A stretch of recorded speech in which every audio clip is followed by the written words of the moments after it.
gosh, I almost dropped my camera. But welcome back to my channel, Emotional Baggage. So happy to have you here for my second video.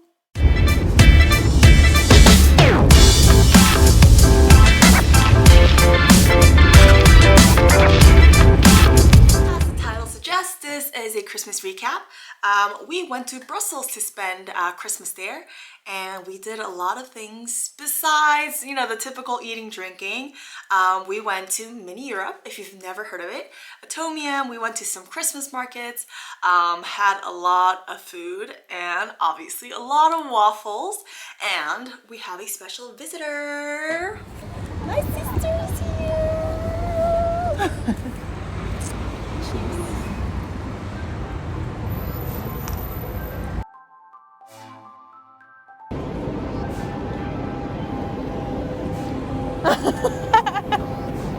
We're at the we're at not the Brussels train station, Gare du Nord, Gare du Nord train station in English. We're about to head to Brussels to get some waffles and meals frites and all the yumminess. Yeah, because it's the holidays, the tickets were like really expensive. The train tickets were a little less than $250 round trip, which is really expensive. The trip is a little less than 2 hours, so you can either really make it a day trip or a weekend trip if you want, but we're actually going to stay there for about 3-4 days and just kind of explore the city and just have a little bit of holiday fun, visit some Christmas markets and things like that with my sister and my fiance. Good morning from Brussels. We stumbled upon this garden while going from our hotel, the Red Radisson, to the city center. It really felt like a magical place with a beautiful garden. There are fountains, flowers, statues, and benches. And while it doesn't look cold, during the winter it is quite cold. But in the spring, I can see myself sitting on the benches there with a book just to spend some time. It's really tranquil and calm.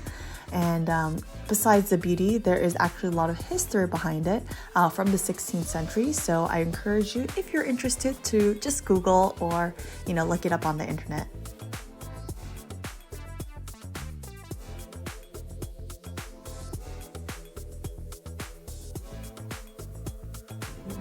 We arrive at our first waffle stop, Maison d'Andois. It is a very, very popular waffle shop here in Brussels, and they have both varieties of the Belgian and the Liège waffles. Look at that whipped cream, it is a must. Now we are making our way to the Grand Place of Brussels. This is essentially the central square of Brussels, and it is considered to be one of the most beautiful places in the world, as you can see. In 1998, it was registered on the UNESCO World Heritage List, and you really have to see it in person to appreciate the architecture, but it's absolutely stunning. And there are so many side streets that lead to this, filled with cafes, restaurants, souvenir stores, breweries, everything. So there's just so much to see, eat, and do here. And during the winter, they do have it set up with a Christmas tree and a nativity scene. But throughout the year, they do have several events in this center. Past the Grand Place, we have made it to the mannequin piss, or the pee-pee boy, as I like to call him. It is not dressed today, but a lot of times people come just to see if it has a new outfit on, and there is even a store/museum dedicated to its past outfits. It's quite packed here. It's a very hot spot, and you can see lots of people are taking videos and photos of the mannequin piss. There he is.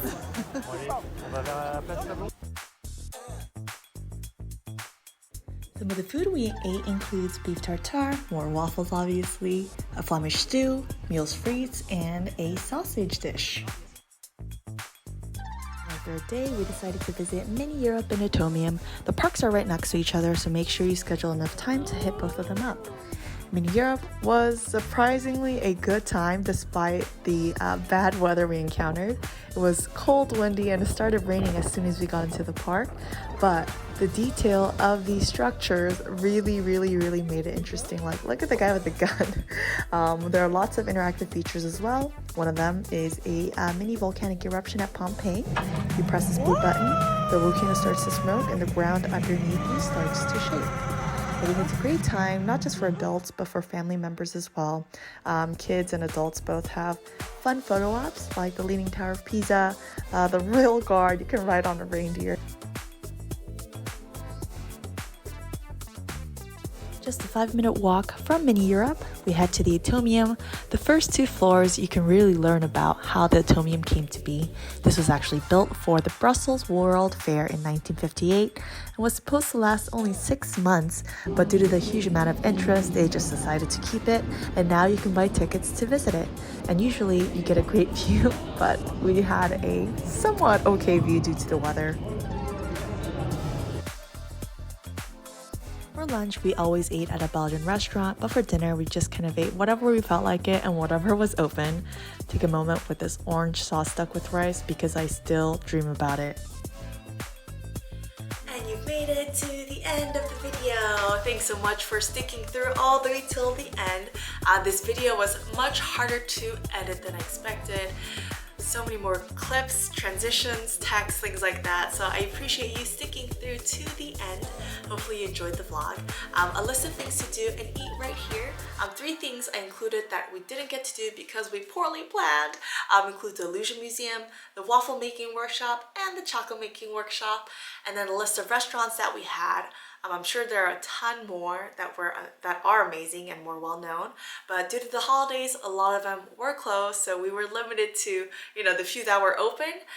But if you have any other recommendations for restaurants or things to do that I missed, please leave them in the comments. I would love to hear them for the next time I go back to Brussels. I will see you in my next video. Au revoir.